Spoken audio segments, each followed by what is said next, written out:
the Justice Department ordering FBI senior official Peter Strzok and Lisa Page to preserve all of their emails between 2015 and December of 2017. That after a request from government watchdog Judicial Watch, the FBI also agreed to release 13,000 pages of undisclosed emails between the pair on a rolling basis over the next 2 years. Let me repeat that. On a rolling basis over the next 2 years. To find out what that might mean is the man who is getting all of those documents and his as a result of the Judicial Watch request, Judicial Watch President Tom Fitton. Tom, great to have you with us. First of all, the idea that you have to ask them to preserve their communications between Page and Strzok after they have obviously played such a central role in this scandal, that's stunning. Well, at least the FBI responded positively to our request because we saw the text messages that had been publicly released.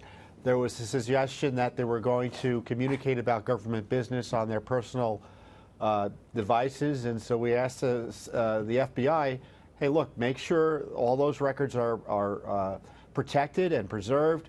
So they said they were going to send letters requesting that Strzok and Page protect those records and preserve them. You know, but in the meantime, they found 13,000 pages of records, texts, emails, other attachments between Page and Strzok, and they say they can only release them to us at the rate of 500 pages a month. And the court ordered them to release them to us, but obviously that's way too slow. It's a perfect example of the shell games and stonewalling that the FBI and DOJ are playing on these key records.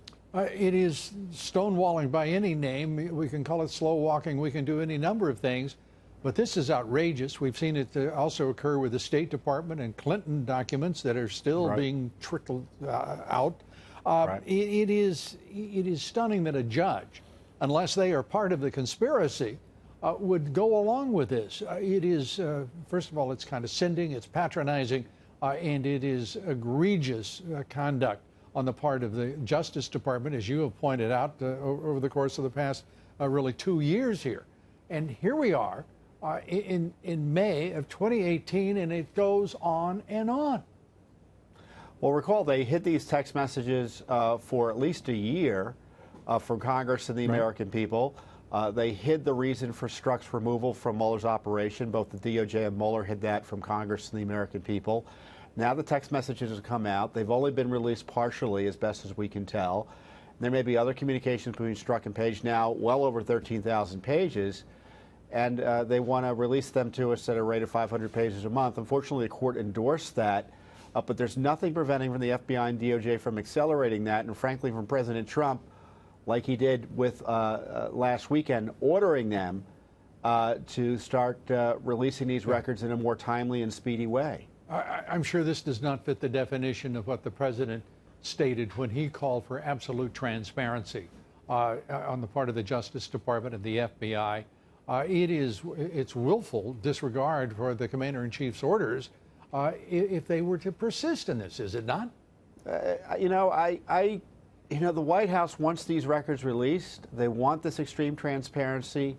The agencies want to do their own thing, and they think they're independent of the president, which is not constitutional. And as far as I'm concerned, the president should be more direct and just direct the agencies to start complying with the FOIA law. We're not asking for any special treatment. We just want them to follow federal law that requires the timely release of records that certainly the public has a right to see, and a serious right to see in light of the corruption we think is tied to the records.